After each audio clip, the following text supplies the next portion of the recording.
आप भी swing stock selection के टाइम कुछ मिस्टेक्स करते हो तो उससे आपका पूरा कैपिटल के ऊपर नेगेटिव इम्पैक्ट पड़ सकता है। इनमें से कुछ मिस्टेक्स मैंने खुद किया है और मैंने मेरे दोस्तों या मेरे सब्सक्राइबर को भी ये गलतियां करते हुए देखा है।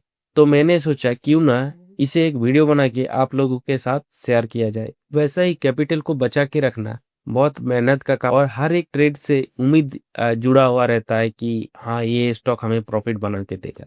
उसी जल्दबाजी की वजह से आप एक गलत स्टॉक सिलेक्ट कर लेते हो। यहाँ पे मैं बताऊंगा कि मोमेंटम स्टॉक तुम कैसे फाइंड आउट कर सकते हो, जिस प्रोसेस से मैं खुद मोमेंटम स्टॉक को फाइंड आउट करता हूँ।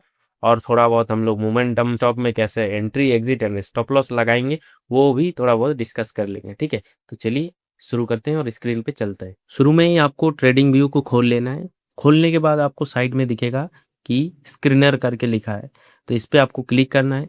आपको यहाँ पे स्क्रीनर पे जाने के बाद आपका खुद का एक स्क्रीनर बना लेना है। ठीक है, create a new screener. Screener पे क्रिएट न्यू पे आप जब क्लिक करोगे तो वहाँ पे आपको एक नाम डालना पड़ेगा। नाम जैसे हम लोगों ने अनलिस्टेड स्क्रीन करके लिखा है, क्रिएट कर दिया। क्रिएट करने के बाद आपको क्या करना है, इसको थोड़ा सा दूर करना है। ठीक है, जिससे आपका यहाँ पे जो इंस्ट्रक्शन आपका होगा कि कितना मोमेंटम वाला स्टॉक चाहिए, कितना वॉल्यूम वाला चाहिए, कितना रिटर्न वाला चाहिए, लास्ट 52 वीक में कितना रिटर्न आया है, वो सारा कुछ चीज़ें आपको यहाँ पे फिलअप करना होगा। ठीक है, तो मैंने ऑलरेडी करके रखा है एक, तो मैं वो वाला दिखा देता हूँ। तो इधर आपको देखने को मिलेगा कि मैंने यहाँ पे सिलेक्ट करके रखा है इंडिया। ठीक है, उसके बाद यहाँ पे कोई भी प्राइस 30 रुपये से ज़्यादा का वाला स्टॉक्स यहाँ पे आना चाहिए, वो आता है। एवरेज वॉल्यूम 30 डेज का के आसपास हमने यहाँ पे डाल के रखा है। ठीक है, और यहाँ पे एनएससी का ही एक्सचेंज जो होता है, एक्सचेंज का हमने एनएससी का ही सिलेक्ट करके रखा है। और यहाँ पे हमने परफॉर्मेंस 3 महीने में 30% से ज़्यादा होना चाहिए। ठीक है, मिनिमम 30% से ज़्यादा ही होना चाहिए। और 30% के नीचे होगा तो वो स्टॉक हमें नहीं चाहिए, तो वो वहाँ पे फिल्टर हमें कर देते हैं। ठीक है, तो अब जाके हमारा काम होता है क्या कि हमें एक एक करके स्टॉक को देखना पड़ता है। ठीक है, तो इस तरीके से आपको इधर क्लिक करोगे तो ये स्टॉक आएगा, आपको यहाँ पे रीड करना है चार्ट को। ठीक है, इस तरीके से रीड करना है चार्ट को। तो बेसिकली अभी बता दूं आप लोगों को कि मैं बेसिकली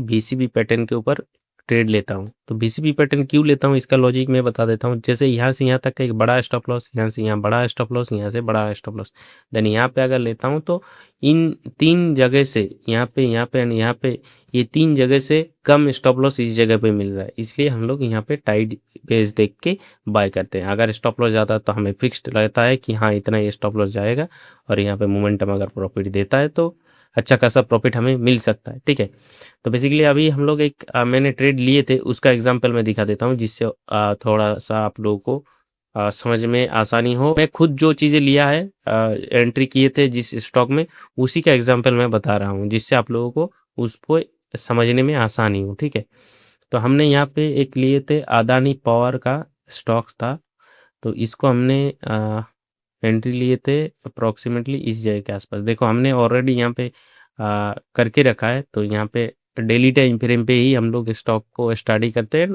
देन एंट्री करते हैं।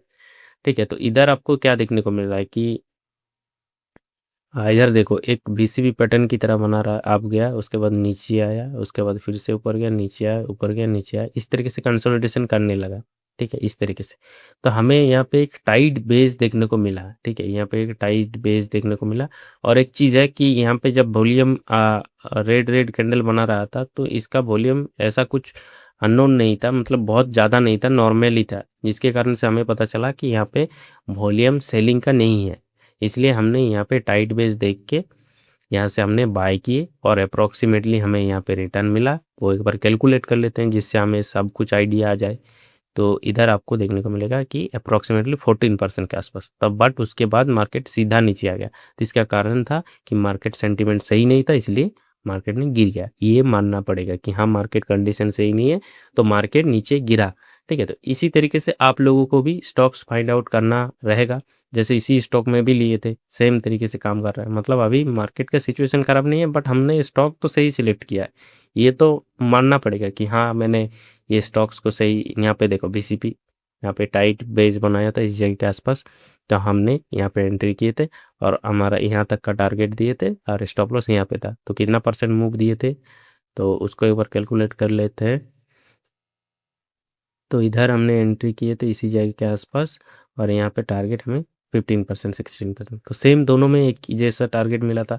बहुत दिन का एग्जांपल मैं नहीं दिखा रहा हूँ, रिसेंट का स्टॉक मैंने बाय किए थे उसी का एग्जांपल दिखाया। तो आपको क्या करना है कि स्टॉक सिलेक्शन करने के लिए यहाँ पे स्क्रीनर पे जाओ, सिंपल चीज़ है, और इधर आपको स्क्रीनर पे आपका जो भी कंडीशन है कि मुझे इस तरीके का स्टॉक चाहिए, इतना मोमेंटम वाला चाहिए, इतना वॉल्यूम वाला चाहिए, इतना प्राइस से ज़्यादा वाला चाहिए, तो सारा कुछ यहाँ पे फुलफ़िल कर सकते हो ईज़ी तरीके से। ज़्यादा कुछ दिमाग लगाने की भी ज़रूरत नहीं पड़ेगा क्योंकि यहाँ पे सारा कुछ तो दिया हुआ है ऑलरेडी।